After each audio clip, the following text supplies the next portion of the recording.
想说的是从前的故事，一个很久很久从前的人，今天想喝的。Om Swastiastu. Mohon izin Bapak Kepala Sekolah, Tiang dari calon guru penggerak ingin mewawancarai mengenai kebijakan atau keputusan yang biasa Bapak berikan kepada warga sekolah mengenai tentang dilema etika atau bujukan moral yang ada di SMA Negeri 1 Sarawak. Mohon izin Bapak, hari ini Tiang rekam untuk tugas CGP, Pak. Yang pertama Pak, selama ini bagaimana Bapak dapat mengidentifikasi kasus-kasus yang merupakan dilema etika atau bujukan moral? Ya, terima kasih teman-teman calon penggerak. Ini berkenan wawancara dan mudah-mudahan Mas segera bisa menyelesaikan tugas menjadi guru penggerak. Memang di dalam penanganan permasalahan-permasalahan itu ada yang memang bisa cepat kita selesaikan karena misalnya sudah jelas benar salah. Artinya ada regulasi yang bisa kita terapkan. Yang ini termasuk persoalan-persoalan yang dikelompokkan kepada pendidikan moral. Jadi jelas sudah kita bisa melihat yang benar. Tapi di satu ketika kita bisa juga dihadapkan pada persoalan yang sifatnya kedua yang pertentangan ini tetapi sama benar. Jadi karena pertimbangan tidak sebatas pertimbangan regulasi yang tapi kita perlu juga mempertimbangkan aturan kondisi yang lain. Sehingga hal ini tidak bisa kita selesaikan dengan menggunakan benar dan salah. Jadi ini benar ini salah. Karena ada hal-hal lain yang bisa merembet ataupun bisa ada konsekuensi kalau kita mengambilnya seperti itu. Sehingga dibutuhkan satu pendekatan lagi untuk bisa menyelesaikan dalam rangka untuk mendapatkan penyelesaian yang terbaik. Nah, yang seperti ini itu biasanya kita kelompokkan ke dalam dilema etika. Jadi sehingga kalau memang sudah jelas persoalannya ini yang benar, ini yang salah, itu kan kelompoknya ke bujukan moral ya, harus jelas regulasi. Kemudian di luar itu yang masih pendalaman dan pendekatan itu, walaupun misalnya sudah tahu ini yang benar salah, tapi kalau ini diambil masih ada risiko yang berkaitan, itu dipertimbangkan itu dalam hal ini ke dalam kelompok dilema etika. Mungkin seperti itu.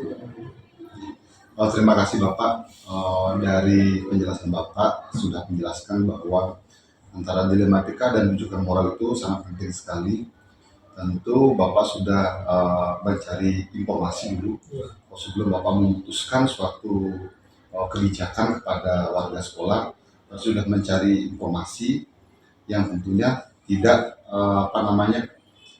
menguntungkan siapa-siapa, tapi berpihak kepada semuanya seperti itu. Terima kasih Pak. Untuk yang kedua, bagaimana Bapak menjalankan pengambilan keputusan di sekolah Pak?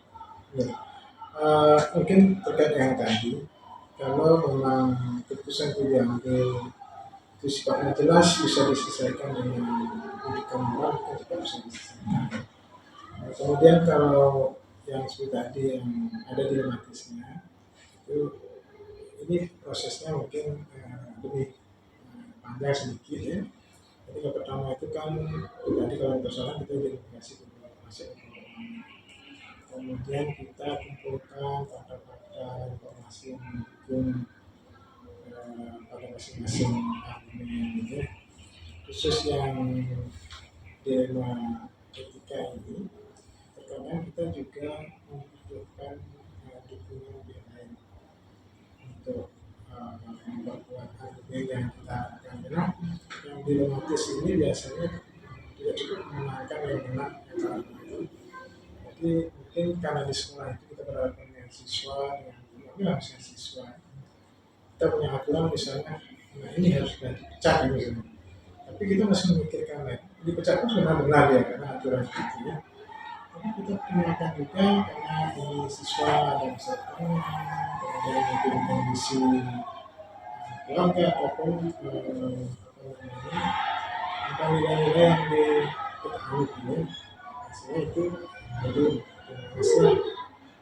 informasi terkumpul. Kita coba untuk mencari untuk bacanya.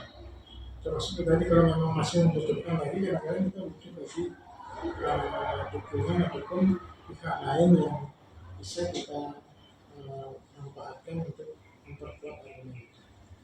Kalau kita nggak cukup kita sendiri, misalnya kalau dapat ilmu menunjukkan kita sesuatu yang sifatnya tidak bisa saklek gitu, ya perlu kita penjelasan dari teman-teman lain, bahkan di BK bisa berkolaborasi. Maka bisa juga kita membutuhkan bisa orang tua, bisa juga selain guru yang mungkin bisa juga sampai ke pihak dinas atau pengawas untuk dalam rangka kita nanti setelah dari menggunakan data-data kemudian dianalisis dan ada dukungan itu dalam rangka nanti untuk mengambil keputusan yang bukan benar sekali tapi minimal terbaik ya. Jadi mempertimbangkan apa keadilan, apa sosial, apa psikologi. Itu kalau yang dilematika itu ada prosesnya kita. Terima kasih Pak. Tadi Bapak sudah panjang lebar juga menjelaskan dari mengidentifikasi, mengumpulkan informasi. Nah tentu dalam mengambil keputusan itu melalui sistem juga. Bapak tidak langsung sendiri, mungkin ada dulu tahapnya, harus ada wali, ada BK, wakil kepala sekolah, masuk pengadilan orang tua.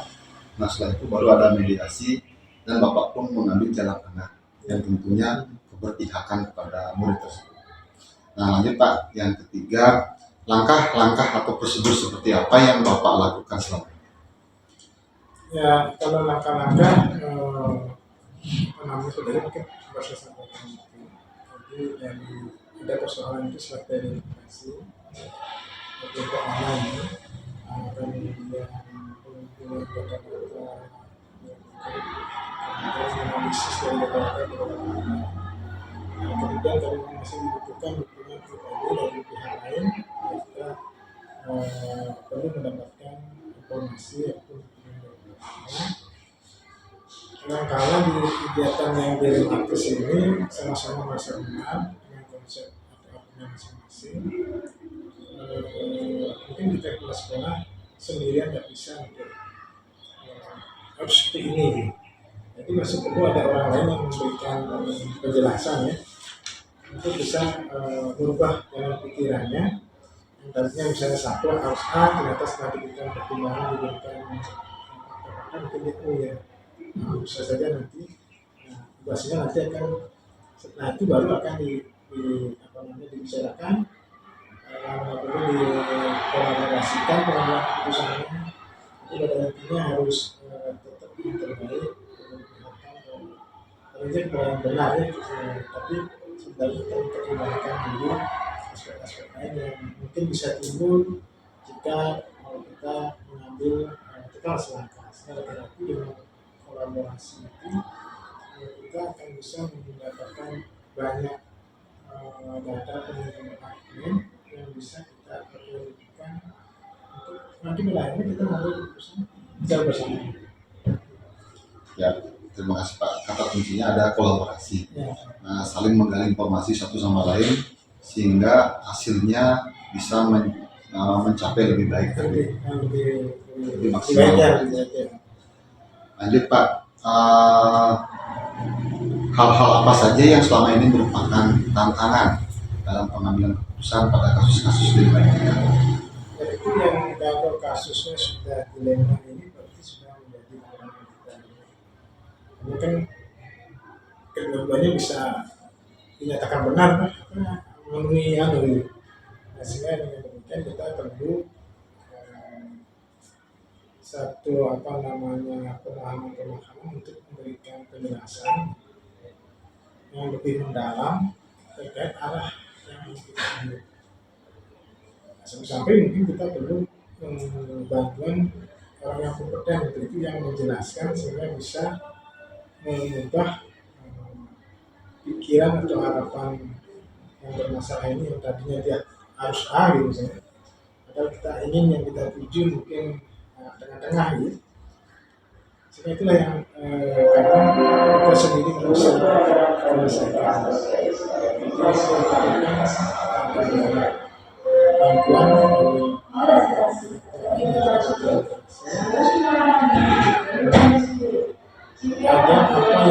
kita ingin capai itu berdasarkan pada agama yang sama yang membuat dari yang tadi itu kan kadang kalau menurut hasil akhir itu bisa semaksimal mungkin menurut mereka.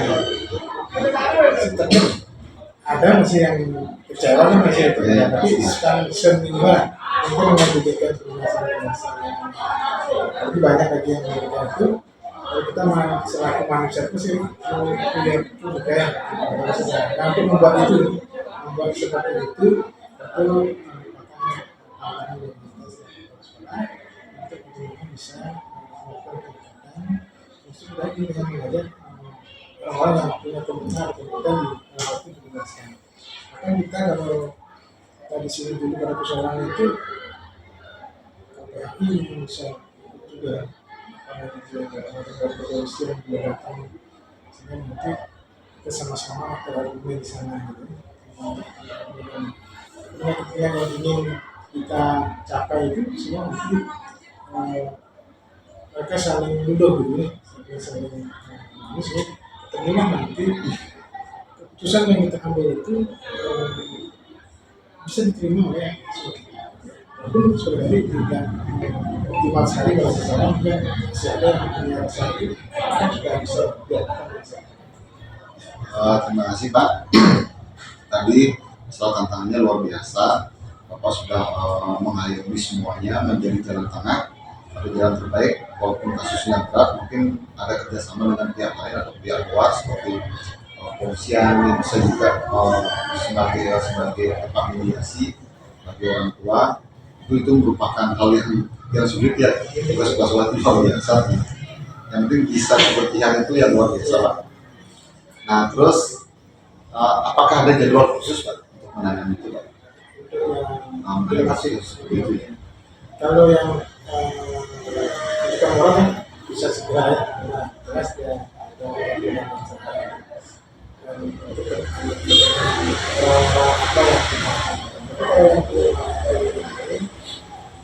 apa yang seperti tadi kalau sampai kita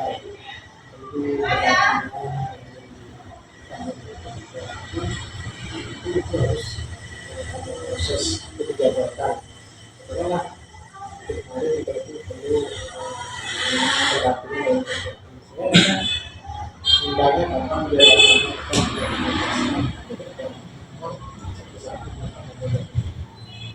kalau yang misalnya kalau penyakit bank itu bisa kita dengan di tapak di pusatnya sampai membantu sampai berartian itu lebih singkat tapi yang pernah kita alami itu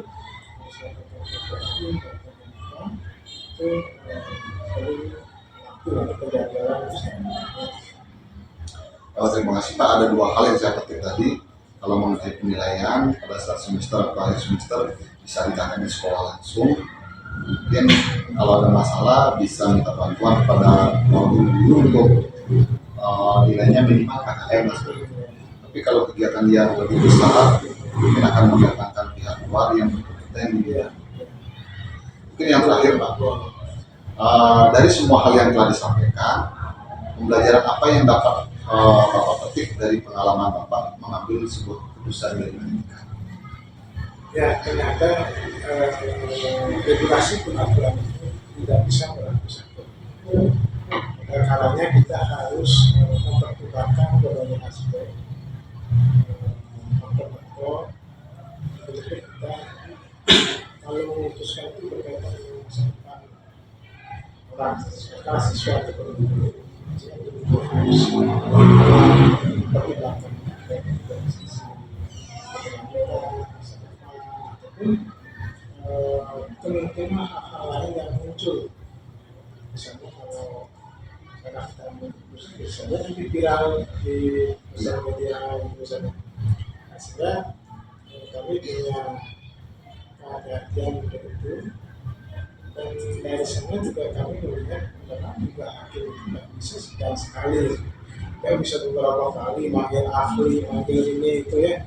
Karena seperti itu jadi walaupun undang-undang ada, ternyata undang-undang itu tidak bisa langsung disambut karena biasanya kali tersendiri bisa terjadi hal itu. Sehingga kemudian penting bagi kami pertama kami adalah mengambil keputusan itu tidak mesti ini langsung aturan yang aha gitu ya, terus apa sih itu tetap terjadi harus melihat apakah ini ada hal-hal lain yang terkait dengan pelanggaran hasil yang kami, sehingga kita berharap keputusan yang diambil itu nanti bisa yang terkait dengan itu dan kami pengalaman mungkin awalnya juga kami kesulitan mungkin masih selalu ideal satu seperti itu. Nah setelah pengalaman ini akhirnya kami bahwa ini manusia itu tidak seperti itu. Hukum itu hanya sebagai alat pandu, itu bukan mutlak dia benar hukum benar aturan itu kalau itu ya mungkin seperti itu. Terima kasih Pak. Terakhir saya bisa simpulkan bahwa keputusan yang Bapak ambil itu tidak kaku, jadi sifatnya fleksibel. Nah, terus harus memutuskan dengan matang-matang sekali permasalahan itu biar tidak terjadi istilahnya kelalaian di kemudian hari. Nah, terus melihat juga masa depan siswa karena wajib belajar 12 tahun itu sangat penting sekali. Nah, biar kita nanti dia putus sekolah seperti itu. Terima kasih untuk hari ini. Yang jelas apa yang Bapak sampaikan bisa jadikan saya pembelajaran juga dalam pengambilan keputusan, terutama jadi guru, mungkin jadi wali kelas juga. Mudah-mudahan nanti itu dijadikan pedoman buat saya sebagai kebijakan untuk mengambil keputusan. Terima kasih atas waktunya. Yang siap dengan Brahma Santi. Om Santi Santi Santi Om.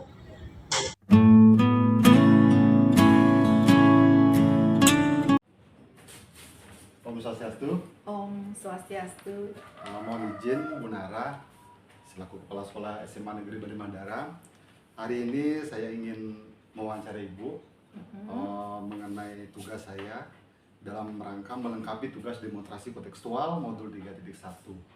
Nah, nanti dalam proses wawancara mungkin Ibu bisa menjelaskan mengenai kebijakan atau hal-hal yang bisa membuat balance suatu permasalahan di mana sekolah itu kan kompleks sekali permasalahannya. Nah, gimana Ibu bisa nanti mengambil keputusan dengan benar dan baik dan bisa menguntungkan dua belah pihak yang akan Ibu nanti berikan kebijakan seperti itu. Mohon izin Ibu ya, nanti saya kita rekam. Ya. Yang pertama Ibu, selama ini bagaimana Ibu dapat mengidentifikasi kasus-kasus yang merupakan dilema etika atau bujukan moral? Iya. Jadi sebelumnya kalau saya mengidentifikasi permasalahan dilema etika dengan bujukan moral, pasti kita lihat dari segi benar salahnya, gitu kan. Kalau dilema etika itu udah pasti benar dan benar dari segi aturan. Kemudian kalau dari bujukan moral itu adalah benar dan salah. Benar menurut kita namun salah di aturannya. Nah, salah satu mungkin banyak kasus seperti yang kita ketahui di sekolah, ada siswa mungkin ada siswa memiliki masalah tidak, misalnya dia tidak bisa bersekolah karena tidak memiliki karena harus membantu orang tua di rumah untuk bekerja. Tapi di sisi lain itu kan itu adalah merupakan sesuatu yang salah kalau kita mengizinkan dia tidak sekolah untuk membantu orang tua. Karena di sisi lain dia harus ada aturan yang harus dia penuhi, yaitu belajar di sekolah dengan tata tertib yang sudah ditetapkan. Nah itu. Jadi mengidentifikasinya adalah dengan benar dan benar sesuai dengan aturan, ataukah benar dengan salah yang tidak memenuhi aturan. Itu aja sih cara mengidentifikasinya, Pak. Iya, terima kasih Bu, luar biasa sekali. Nanti Ibu mengidentifikasi dari potensi juga ya, ya biar siswa itu tidak apa namanya, biar tetap bisa sekolah, Iya. tapi bisa juga membantu orang Iya, tuanya di iya. rumah. Iya. Nah yang kedua Ibu, selama ini bagaimana Ibu menjalankan atau pengambilan keputusan di sekolah, terutama untuk kasus-kasus di mana ada dua kepentingan yang sama, benar atau sama-sama mengandung nilai kebajikan. Ya. Jadi kalau mengidentifikasi permasalahan itu benar atau sama-sama mengandung kebajikan, Pak, tentunya kita harus mengidentifikasi permasalahan itu. Nah, identifikasi dulu, mencari informasi apakah hal tersebut memang benar ataukah salah, gitu kan.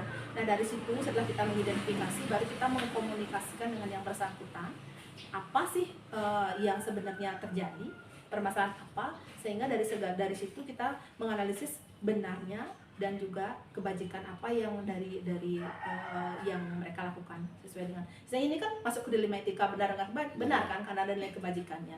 Nah, tentunya kalau dari nilai kebajikan ke nilai benar dan kebajikan itu pastinya itu tidak akan, yang tentunya jangan sampai itu merugikan orang lain dari segi dari posisi sebab akibatnya. Yang penting itu bisa berkontribusi terhadap semuanya, berimbas baik itu masalahnya, Pak. Iya, betul sekali. Itu. Yang selanjutnya Ibu, nah nanti langkah-langkah atau prosedur seperti apa yang bisa Ibu lakukan selama di sekolah? Nah, sama juga, Pak. Ketika kita ada permasalahan di sekolah itu, apakah dia termasuk dilema etika, bejukan moral, atau ada seseorang yang memang banyak kasus sebenarnya kalau dari sekolah ya tidak hanya guru, tidak hanya pegawai, tidak hanya siswa, namun secara permasalahan yang kompleks sekali sebenarnya. Misalnya ada guru, kita kan banyak nih kalau di Bali Mandara itu banyak sekali guru-guru yang mengikuti kegiatan di luar, ada sebagai narasumber, ada gini. Nah, ketika dia minta misalnya permasalahan kepada saya, minta izin, itu tentunya ada berbagai banyak pertimbangan di saya. Nah, tentunya saya akan mencari informasi. Pertama pasti akan berkomunikasi dengan Wakase, apakah guru yang bersangkutan itu ada jam mengajar gitu kan, apakah dia ada kegiatan lain selain yang mereka harus tugas keluar itu. Nah, dari informasi-informasi yang saya dapatkan itu, tentunya saya akan memberikan pertimbangan apakah saya akan mengizinkan guru bersangkutan ikut kegiatan tersebut atau tidak. Nah, kalaupun saya mengizinkan, pasti ada konsekuensi yang harus diambil oleh guru tersebut. Misalnya dengan cara kalau pas misalnya ada jam mengajar, dia harus tukar yang mengajar dengan teman. Jadi istilahnya jangan sampai membiarkan tugas pokok kita, tugas pokok guru itu tidak menjalankan tugas. Harus dijalankan tetap dengan cara seperti itu, ada konsekuensinya. Nah, dari semua informasi yang saya dapatkan itu, baru saya akan mengambil keputusan. Saya pertimbangkan dari sisi negatif dan juga sisi positifnya, dan juga sebab akibat apa sih yang nanti akan ada akibat dari ini yang saya berikan. Saya kalau misalnya ketika saya memberikan tugas pada guru tersebut, ada sisi menguntungkannya, misalnya banyak informasi dari guru tersebut yang bisa nanti diimbaskan pada guru lain. Nah, itu Iya, luar biasa pertimbangan. sekali ya. Dari langkah-langkah yang sudah Ibu lakukan, pertama menggali informasi, Iya, ya betul. itu penting sekali biar kita tidak salah nanti Iya. informasi yang benar. Habis itu memberikan juga surat izin, tetapi dia juga harus menjalankan tugasnya dengan baik di Iya, sekolah. betul. Nah, terus yang selanjutnya, hal-hal apa saja yang selama ini Ibu anggap efektif dalam pengambilan keputusan pada kasus-kasus dilema itu? Nah, yang saya anggap efektif itu adalah pastinya yang pertama itu adalah keputusannya itu bisa berdampak kepada semua warga. Jadi karena nilai dilema etika itu kan kebajikan, Pak, semua kebajikan, dan bisa isinya menghasilkan suatu iklim kerja yang kondusif bagi seluruh warga sekolah. Itu aja sih yang saya rasakan. Berarti keputusan yang berkepihakan kepada Iya. warga seluruh warga sekolah, Iya. tentu nanti dalam menjalankan tugas biar mereka bisa senang, bisa bahagia, Iya. tidak ada beban lagi. Iya, betul. Nah, Bisa tetapi tugas-tugas yang ada di sekolah tetap juga tidak dijalankan dengan baik. sehingga iklim konduktivitas sekolah itu tetap ada. Iya, iya. Terima kasih. Nah, selanjutnya hal-hal apa saja yang selama ini merupakan tantangan dalam Nah. pengambilan keputusan? Nah, sebenarnya tantangannya banyak sebenarnya, Pak. Pasti yang pertama kita harus di sisi lain kita pasti harus berkorban perasaan, Pak. Perasaan itu pasti ada. Karena bagaimanapun juga kita tidak boleh jadi seorang pemimpin itu saklek istilahnya Pak ya, saklek nggak boleh. Kalau kita saklek pasti tidak akan ada iklim kondisif di sekolah. Pasti dari sisi lain kita juga harus berkorban perasaan, ya kan? Itu perasaan itu yang benar-benar yang membuat kita harus banyak berkorban, gitu. Dari perasaan itu sih Pak yang utama. Kalau kita mengatakan, enggak nanti saya salah ya, enggak saya gini, banyak pertimbangan. Terutama yang terpenting adalah perasaan itu. Itu perasaan yang paling sulit. Di sisi lain kita sebenarnya harus tegas, tapi di sisi lain ada sisi kemanusiaan yang harus kita pikirkan. Nah gitu tadi, jadi harus sejalan antara perasaan dan juga keputusan yang kita ambil.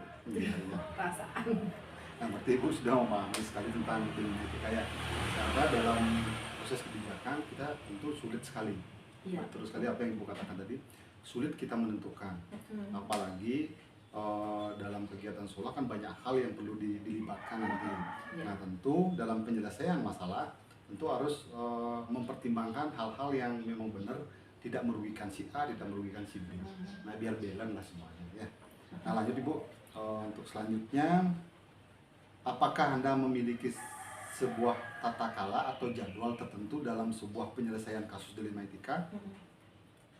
Kalau saya sih tidak memiliki jadwal tertentu sih Pak, kapan permasalahan itu datang, ataupun kalau memang tapi tidak serta-merta langsung saya selesaikan hari ini, enggak, tapi masih ada beberapa hal yang saya lakukan. Tentunya ya harus mengambil menggali informasi dulu dari semua, dari warga sekolah gitu. Dari situ baru saya akan memanggil orang yang bersangkutan, memecahkan permasalahan yang mereka hadapi. Itu enggak ada jadwal sih, misalnya tiap hari Jumat saya harus enggak, tergantung permasalahan yang muncul, itu aja sih. Berarti yang pertama Ibu melakukan identifikasi dulu ya, tidak semena-mena memanggil langsung. Nah minimal kita cari dulu apa sih permasalahannya, baru kita selesaikan secara bersama-sama. Ya. Selanjutnya, adakah seseorang atau faktor-faktor yang selama ini mempermudah atau membantu Ibu dalam pengambilan keputusan dalam kasus-kasus dilema etika? Ya tentunya pasti Pak, banyak ada beberapa faktor-faktor yang membantu saya, terutama di manajemen itu sangat membantu sekali. Wakasek saya itu membantu, dan guru-guru juga membantu terkait apa, karena saya juga memerlukan informasi dari Wakasek, dari guru dan juga warga sekolah terkait dengan permasalahan yang ada untuk menyelesaikan itu dah kasus dilema etikanya, rujukan moralnya. Karena bagaimanapun juga kan kita perlu info, tidak mesti saya sendiri, masa saya sendiri tidak akan pernah tahu personal orang tersebut, pasti kan harus mencari informasi apa sih yang terjadi, dia kok bisa sampai gini, kan itu saya mencari. Dan tentunya dalam mengambil keputusan, kalau memang saya tidak bisa menyelesaikan sendiri, ya minta bantuan ke manajemen, itu aja. Nah luar biasa sekali, berarti dari sistemnya sudah jalan. Misalnya dalam pengambilan keputusan dari BK ke Wakasek baru kepala sekolah, tidak semena-mena langsung ke kepala sekolah. Nah berarti sistemnya itu sudah jalan sekali. Mudah-mudahan nanti bisa saya terapkan di di sekolah saya mengajar ya. Nah lanjut yang terakhir Ibu, dari semua hal yang telah disampaikan, pembelajaran apa yang dapat Ibu petik dari pengalaman Ibu mengambil keputusan dilema etika? Nah, dalam mengambil keputusan dilema etika harus banyak kita mempertimbangkan hal-hal yang penting. Pertama pasti sebab akibat. Yang pertama sebab akibat, kemudian yang kedua harus kita juga ada sisi kemanusiaan dan perasaan. Dan yang ketiga adalah bagaimana efek dari keputusan yang kita ambil bisa tidak merugikan orang lain, itu aja. Yang pertama sebab akibatnya, kemudian yang kedua pasti dari segi kemanusiaan dan juga perasaan kita sih berpikir harus ada hal-hal yang dibijaksanai, dan yang ketiga pastinya bagaimana efek dari keputusan kita ambil tidak berdampak buruk terhadap orang lain dan juga warga sekitar. Itu aja sih. Terima kasih Ibu tadi sudah menjelaskan tentang dilema etika. Betul sekali, sudah banyak hal dari benar-benar, habis itu ada bujukan moralnya juga benar salahnya. Nah dari yang terakhir itu Bapak Ibu juga mempertimbangkan sebab akibat. Yang kedua ada kemanusiaan, penting sekali. Yang ketiga etika. Nah etika dalam pengambilan keputusan itu memang sangat benar sekali, perlu kita terapkan karena setiap orang memiliki perasaan yang berbeda-beda. Ada yang kuat, ada yang lemah. Nah bagaimana caranya kita menyikapi nanti agar permasalahan yang ada di sekolah itu memang benar-benar dengan situasi yang dingin. Iya. Nah, tidak panas dalam pengambilan keputusan. Terima kasih Ibu sudah Ya, memberikan sama-sama. pemaparan yang luar biasa. Mudah-mudahan bisa berguna buat saya ke depannya dalam pengambilan keputusan sebuah kasus yang ada di sekolah. Saya tutup dengan Pranama Santi. Om Santi Santi Santi Om.